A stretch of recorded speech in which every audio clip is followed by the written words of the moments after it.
Wow! Siguro mag-agree ang lahat ng ating mga ka-familiar na ito ang pinaka-malayo sa kung saan sila nasanay na makita kayo. Okay? Tama? Tama ako, di ba? Okay.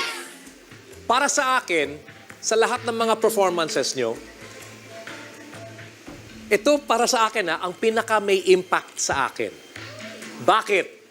Kasi sa boses pa lang ni JM at ginaya yung boses ni Bieber, ang layo din eh. Hindi ako sanay na marinig ang boses mo na ganyan. Pero andun ka sa note, hindi ka lumilihis, hindi ka sharp, hindi ka flat. Kung saan dapat yung boses mo, andun mismo.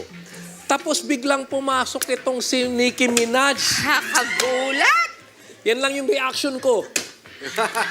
Talagang, kayo na bahala. Hoy! Pero talaga, siguro ang tanong ko lang, ano ba ang hindi nyo kayang gawin? Yun ang tinanong. Sana ang mapili nyo sa susunod, King Kong at saka si Godzilla. Mahirap kayain yun, Sir Gary. Hindi, King Kong, King Kong Godzilla. tsaka Godzilla, mahirap. Mahirap yun, Sir Gary. I don't know, because wala eh. Kaya nilang gawin ang lahat eh. So, congratulations. Ang ganda ng ginawa nyo. Tsaka Galing. ngayon ko lang nakita sumayaw si JM. Yes. Ngayon ko Yun lang nga nakita. eh. Oo. Di ba? Thank you, Sir Gary. Ate Shawi, ano na komento mo sa kanilang dalawa? Oh my God. Ito naman mga angels na Jamiel, nakakahawa eh. Pati naman ako kayo. Kayo talaga. Parang naalala ko yung kabataan ko. Oh, naalala lang, erase na. Ayan, oh my God.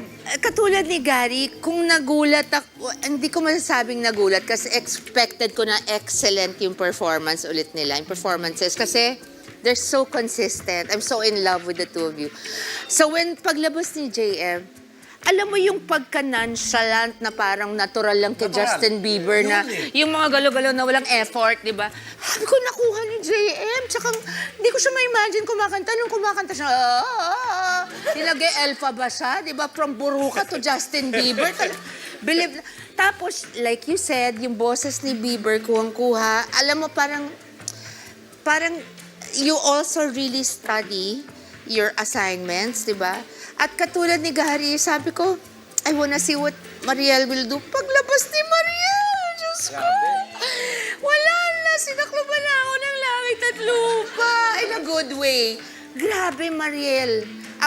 Yung transformation ni Mariel was so unexpected, but Even the way she looks. welcome, pati yung galaw, pati, imagine nyo ba si Mariel ganyan, di ba? Gawin ko nga yung project next year, sa bahay lang. Habang nagliligpit ako sa kwarto. Gagawin ko yan. Gaganon-ganon ako. Subukan mo. Pero seriously, I am so proud of the two of you. I am such a fan. And I look forward to all your coming performances. As usual, that was perfect.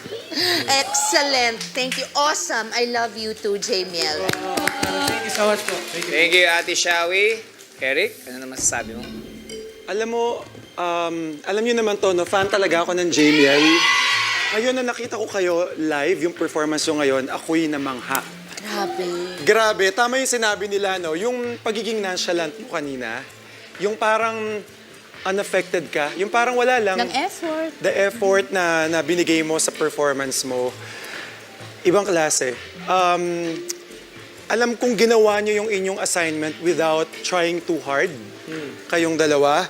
And you did it so confidently. Napaka-confident yung dalawa, ibang klase. Always. Ikaw, JM, hindi ko akalain na magaling ka palang sumayaw.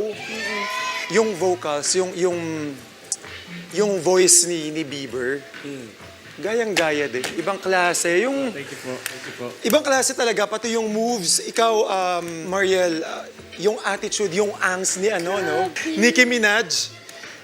Ibang klase, talagang hindi ko nakita yung Jamiel, nakita ko si Nicki at saka si Justin Yun, Bieber. di namin kayo nakita. Ibang klase, talagang wow. Bawa ko sa inyo. Thank you po. Thank you po. Ano sabi mo, Jury, Eric, hindi mo nakita? Hindi mo nakita si Jamiel, Hindi ko di ba? nakita si Jamiel. Ako nga, hindi ko makita si Jong, nakaharap siya. Sorry, Maria, hindi kita makita, Jong. Yeah. Dito kasi ako hindi ko makita eh. Oh. Hindi na trim eh. Hindi na trim. Thank you, Jury. At ngayon, pwede na kayo maupo.